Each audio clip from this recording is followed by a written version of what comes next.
Welcome back, everybody, to more Let's Play Umineko When They Cry. Let me just, Oh, here we go.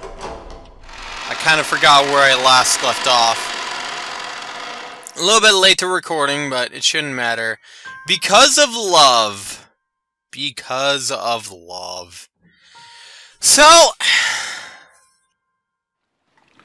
on the subject of Erika here, there are some things that I do have to rectify.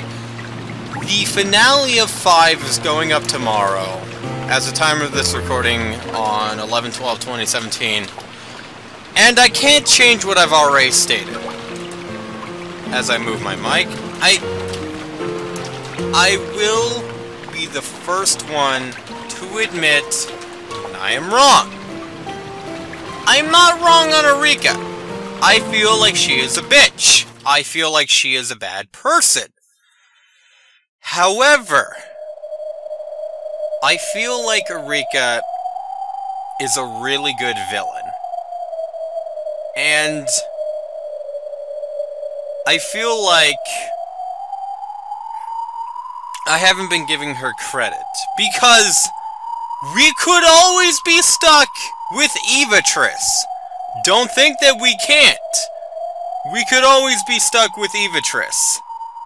And if that's the case, as much as a horrible person Erika is, she's not going around and slaughtering people. And I feel from a narrative perspective that Erika is a much better villain than Evatrice. I actually had a couple of people come up to me and defend Erika's position. And now that I've looked back at how angry I was, I've looked back on Erika, while I still feel like she is a bitch, and I don't like her, and I personally think that, you know, that honestly we'd all be able to be off without her, she's honestly a really good villain, and I think that the story of When They Cry 4 would be vastly different if she wasn't there. And I feel like she is necessary.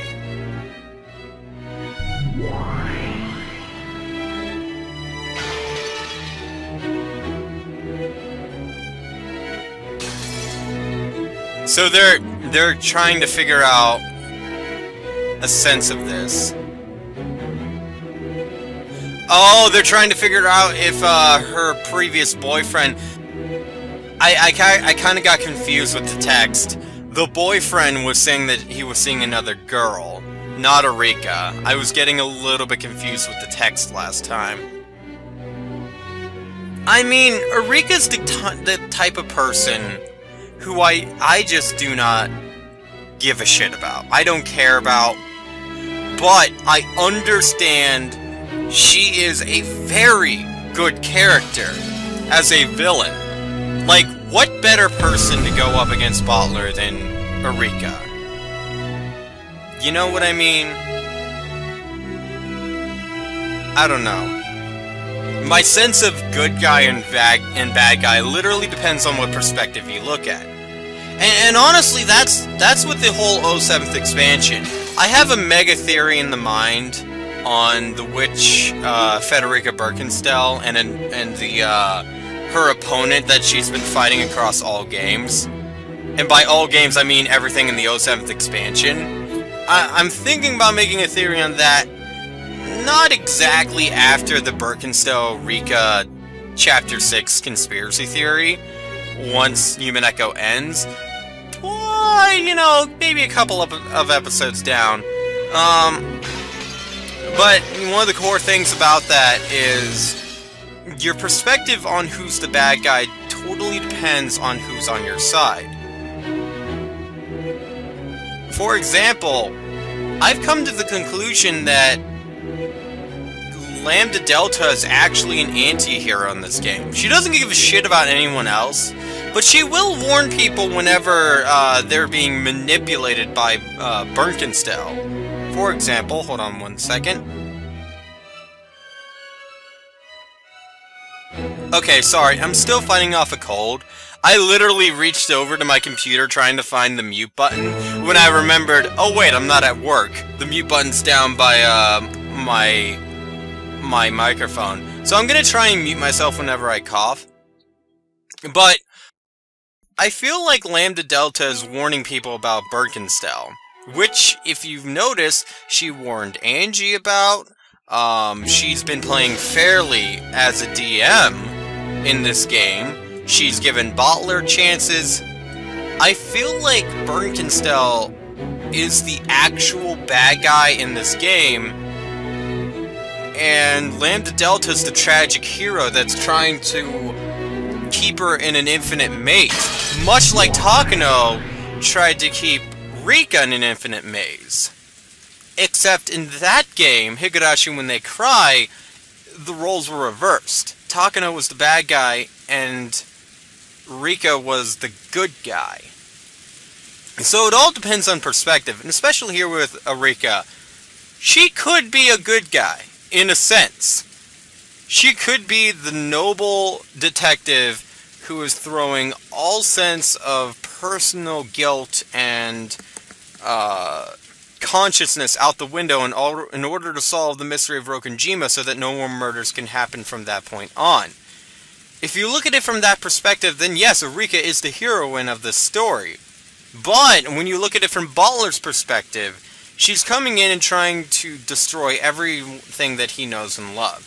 She's coming in, she's blaming his friends and family, and she's trampling on the legend of the witch. Which, you know, in Chapter 5, meant a lot to him at the end when he finally discovered the truth.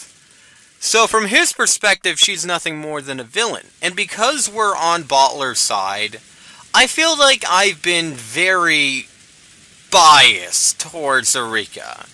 And so, from this point on, I solemnly swear that I will make the biggest attempt to look at things objectively. To look at Erika's plans and moves, and look at it not from a, oh, you're just a bitch, not fucking caring about anyone's perspective, and trying to find her point of view. Now, I disagree with her. I wholeheartedly disagree with her on the way that she is doing things and how she is conducting her manner.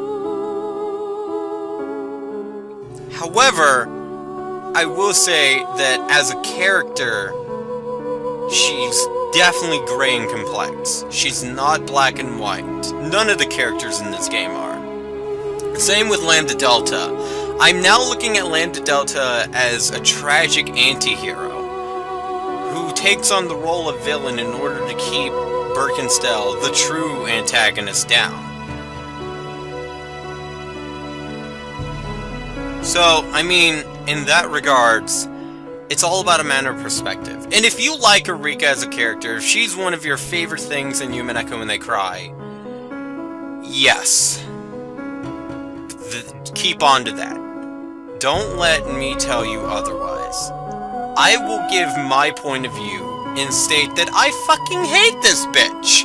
I think she's a fucking bitch, a whore, a fucking douchebag of a character.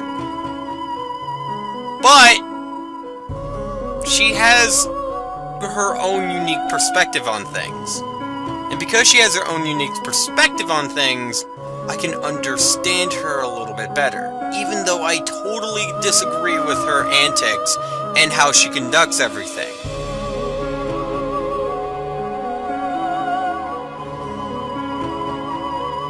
I mean, is she human? She technically became the witch of...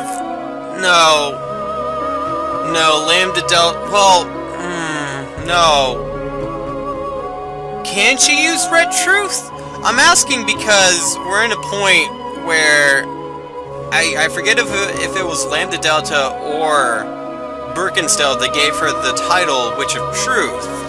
Which, if she is the Witch of Truth, she technically has the ability to, wow. That is a facial expression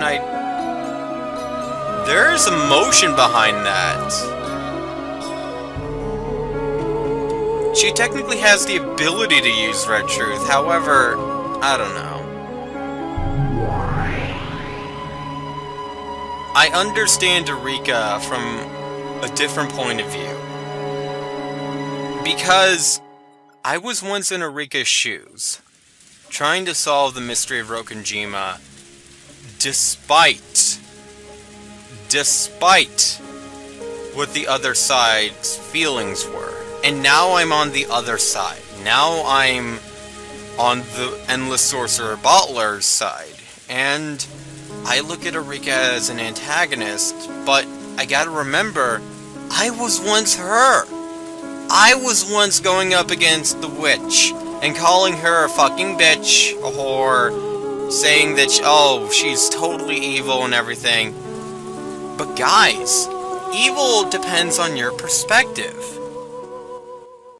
In that sense, it's useless. It's all useless. I've misjudged Erika a lot.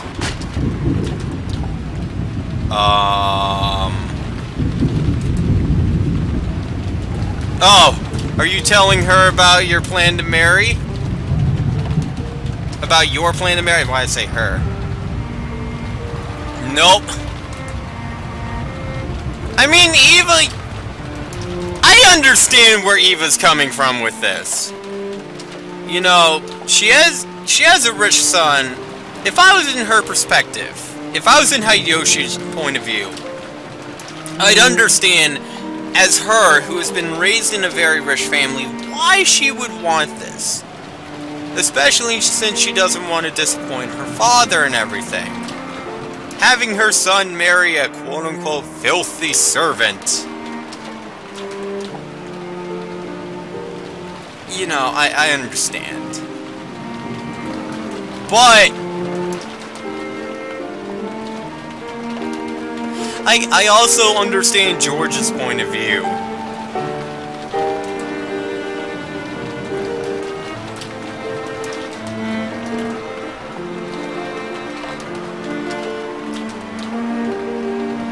Yeah, what about Shannon's parents?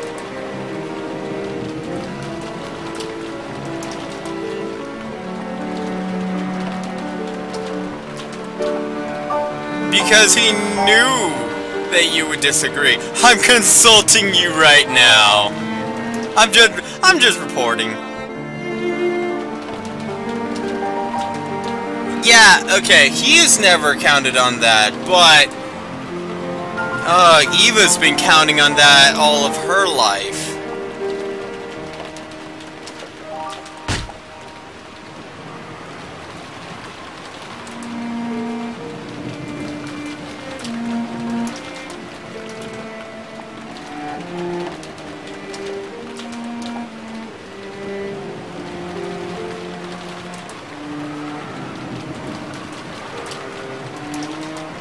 Oh my gosh, I love it.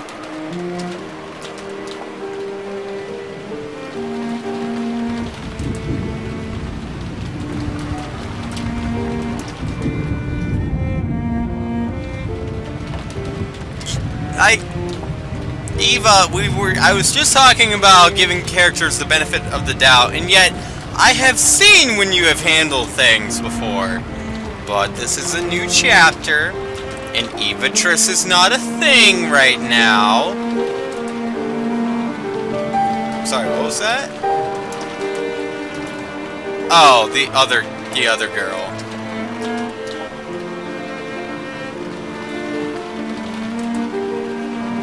Yeah, they can be impressed all they want. It doesn't change the fact that he might not give a shit.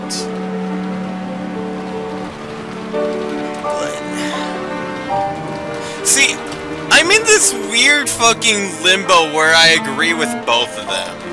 I've heard Eva's story on how she met Hideyoshi and how it was at first an arranged marriage, but they built their relationship from that point on. And from that perspective, I find that very nice. I find that very, very, very nice. And I understand her point of view as someone who grew up like that, and someone who tried to outshine her older brother, why that she would want her son to have the best future he can possibly have. And in her eyes, Shannon is not really a person that she feels like will let him go further in life. That her status as just a simple servant girl will totally drag him down. But then I look at it from George's perspective, and I see that his love for her is so powerful in these games. He outright battled Gap because of it. And because of that, I understand him. I understand why he wants to do that, and why he doesn't want to have an arranged marriage. So I'm caught up in this limbo where I agree with both of them simultaneously.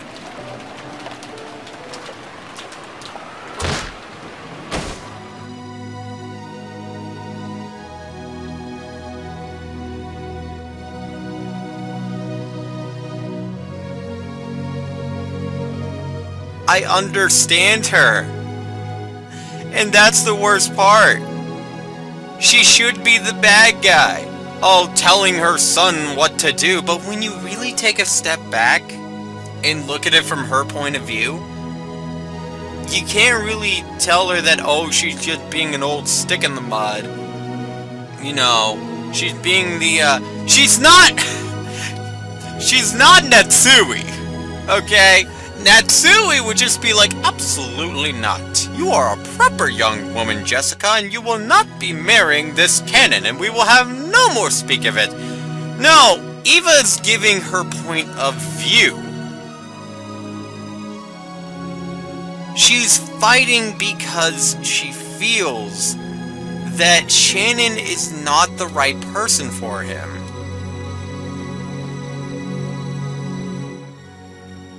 But I understand George's perspective.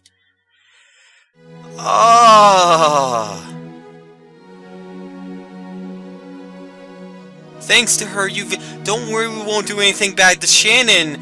After all, thanks to her, you've grown so much. We won't Oh my gosh.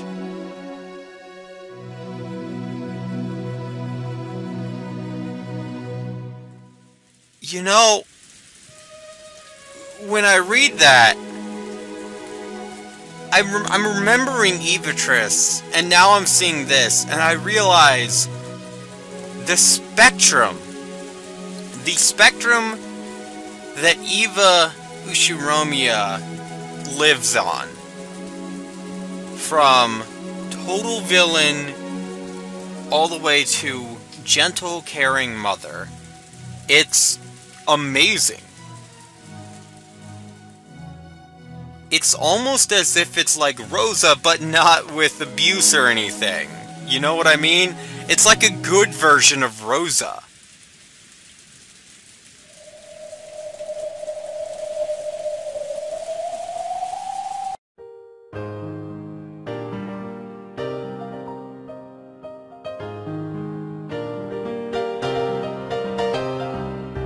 But she's smothering him way too much.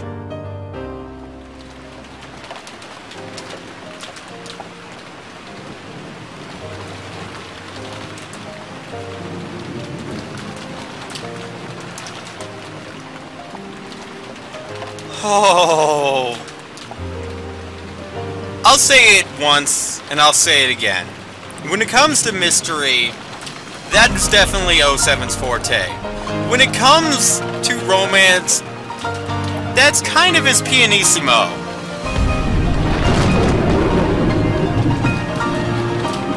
This is... I'm not gonna say this is the best love story I've ever seen, but it's definitely up there. It's pretty good.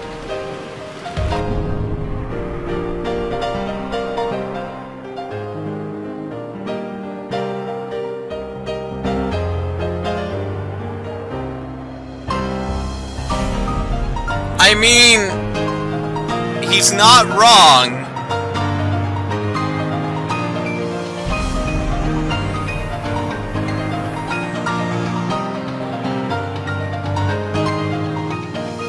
Either he is not wrong, and she's totally doing this for personal gain, or He is so wrong, and he is breaking his mother's heart. Either way!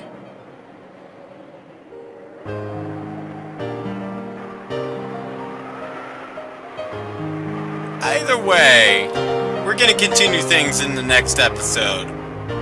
So until then, guys, sorry, I just wanna finish this page right here. So until then, guys, I will see you guys then.